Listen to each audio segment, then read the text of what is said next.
Et il y a une vidéo que j'ai faite sur la mère de Didi et leur relation incestuelle. Mais là, l'ancien garde du corps de Didi, Jean, donne des précisions qui vont exactement dans le sens que j'avais développé, leur relation incestuelle et oedipienne, à savoir que lui, il donne encore plus de détails vraiment tristes et scabreuses.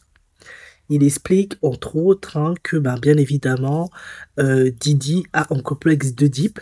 Visiblement, c'est un garde du corps, Jean, qui est très au fait du complexe d'Oedipe. Et il explique très bien l'histoire d'Oedipe qui tue son père parce qu'il a été élevé par des gens qui n'étaient pas ses parents biologiques.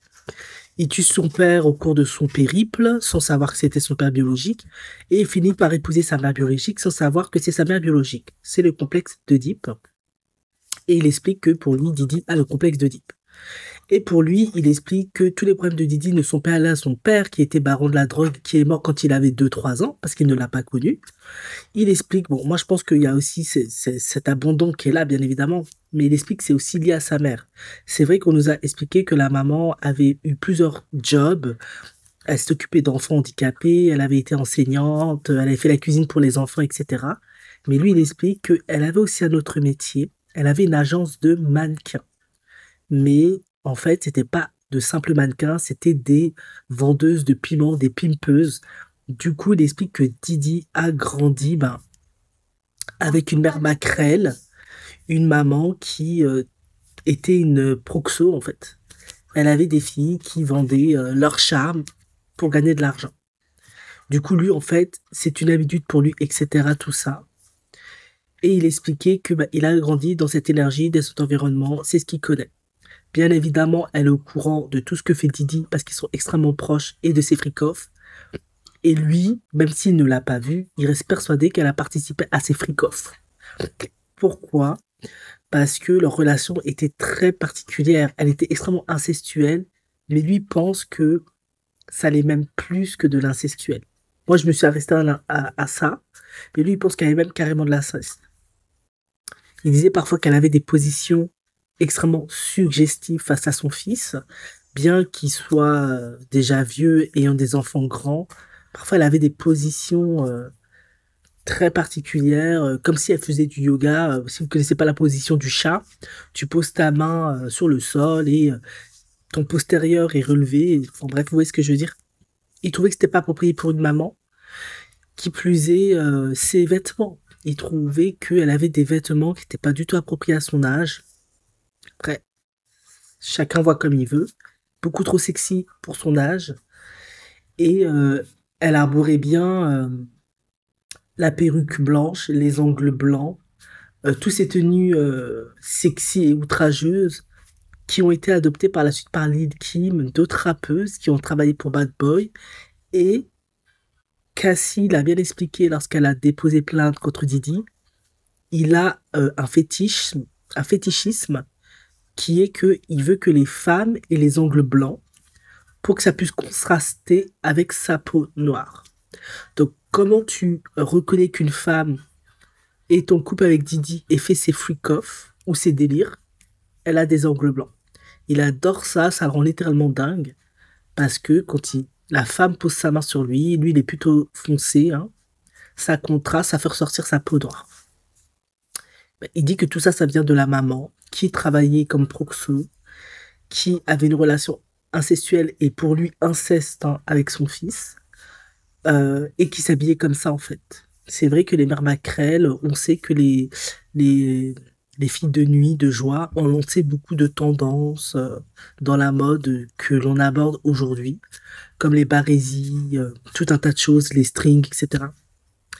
C'est vrai qu'elles ont créé, sans le vouloir, un plein de modes que des femmes ont repris par la suite parce que bah, c'était des moyens de séduire les clients, de les rendre attractifs, etc. Donc tout ça, ça vient de la mère de Didi. Et autre chose qui, moi, j'ai trouvé un peu dur, c'est qu'il explique que bah, Didi aussi, il tapait sa mère. Il était extrêmement violent avec elle, il lui criait dessus, il l'insultait, etc. Quand sa mère était beaucoup trop borderline et elle était beaucoup trop envahissante, elle se mettait trop de ses affaires, ben, il pouvait lui arriver de péter les plombs et de l'agresser, de la gifler, etc. Tant et si bien que lui, Jean, a dû plusieurs fois intervenir et menacer Didi en lui faisant comprendre si tu touches encore avec ta mère, je te fais la tête au carré. Tu vas nous attraper la malédiction, la poisse en tapant sur ta mère comme ça se fait pas, etc. Alors je cautionne pas du tout les actes de Didi, mais comment cet homme qui s'est construit comme ça ne va pas être violent vis-à-vis de cette femme? Euh, Elle est clairement, certainement sans le vouloir, hein, violente avec lui tout le temps, puisque c'était un enfant et que t'es toujours en train de violer son intimité physiquement, psychologiquement, émotionnellement. Je l'ai déjà dit dans ma première vidéo, l'incestuel, c'est presque comme de l'inceste. Jean, il dit carrément qu'il y avait de l'inceste, certainement. Lui, il pense que peut-être elle a dû lui faire des trucs en lui disant bah, c'est normal entre mère et fils. Lui, il pense qu'il y avait beaucoup de ça parce que comment il voyait leur rapport, c'était bizarre. Hormis le fait qu'on sait tous qu'elle l'embrassait sur la bouche. Moi, je l'avais dit, hein, elle pouvait s'habiller parfois devant lui, des trucs comme ça. Lui, il a effectivement dit qu'elle avait parfois des positions très suggestives face à lui. Ça, oui, ça peut rendre un être humain, fille comme garçon, mais surtout un homme extrêmement violent, et faire en sorte que plus tard, il déteste les femmes et il leur fait la misère, qui plus est, ils sont proies à sa mère.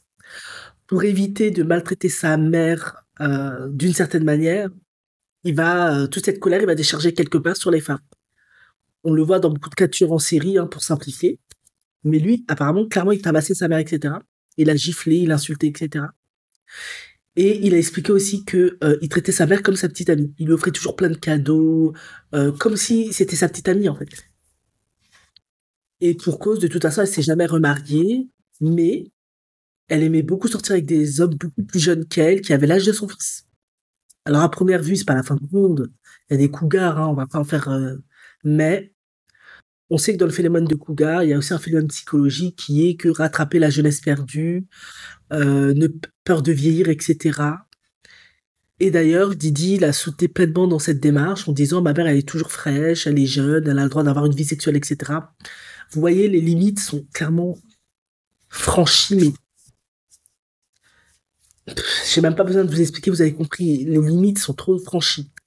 Et Didi avait aussi un autre problème avec sa mère, c'est qu'elle draguait toujours le garde du corps Jean, bah, qui a plus ou moins l'âge que son fils, hein, elle le draguait tout le temps. Elle essayait toujours de l'envoyer faire ses petites courses et tout. Lui, il refusait tout le temps parce qu'il lui disait, mais je travaille pas pour toi, je travaille pour ton fils. Et elle pétait les plombs, elle disait, mais tu dois m'obéir, etc. Lui il disait, non, je bosse pas pour toi, je bosse pour ton fils. Après, Didi l'a sortait, agressait sa mère, l'insultait, parfois voulait la gifler ou voulait la gifler. Et Jean voulait s'interposer. Voilà. Il a clairement développé beaucoup plus que moi parce que lui, il était là, il était présent. Il n'aimait pas du tout leur dynamique mère-fils. Il trouvait ça complètement hors limite, il trouvait ça incestueux, il trouvait ça complètement oedipien. Euh, et pour lui, ça rejoint à ce que moi j'ai dit, mais lui, il l'a vraiment vécu. Moi, c'est que des hypothèses. C'est elle qui a fait de Didi un monstre. Certes, il n'y avait pas de père, il y a toujours cette blessure qui est là, d'abandon, mais il a grandi dans un bordel, finalement. Finalement, l'histoire a été bien dissimulée parce qu'il a grandi dans un bordel avec une mère proxo. On sait tous que les enfants, il y a plein de littérature là-dessus et il y a plein d'artistes, d'écrivains, de personnes qui ont témoigné par la suite. Quand ils grandissent avec une mère qui est soit pimpeuse ou proxo, bah, ils sont proches de comportements S déviants, ils voient complètement des comportements toujours S, à outrance, ils voient les corps de femmes, peut-être à des âges où ils ne devraient pas les voir, ils entendent des choses qu'ils ne devraient pas entendre, ils vivent des choses qu'ils ne devraient pas vivre. Donc c'est-à-dire que lui, constamment, ben, il devait voir des femmes nues, il devait aussi voir sa mère, j'en suis convaincu, parce que ça va avec tout cet environnement, parfois faire des bails avec des hommes, on ne soucie pas trop du gamin, voilà. Protection de l'intimité émotionnelle, aise du gamin, psychologique du gamin, rien à carrer. On est dans notre monde, on fait notre truc, on a besoin de palmer, de gagner beaucoup d'argent, on s'en fout, on doit survivre, etc. Donc en fait, lui, d'une certaine manière, hein, je dis pas ça pour le défendre, mais pour moi, il a déjà, dans un premier temps, été d'abord abusé psychologiquement, peut-être physiquement aussi, avant que lui-même devienne un abuseur, en fait, tout simplement. Et ça explique pourquoi, quand elle sort sa mère, ben, elle le défend envers contre tous. Bon, ça, c'est une maman. Elle dit que c'est pas un monstre, alors qu'elle est au courant de tout ce qu'il fait. Ben, parce que elle aussi a profité allègrement de tout l'argent que son fils gagnait, bien évidemment. Enfin bref.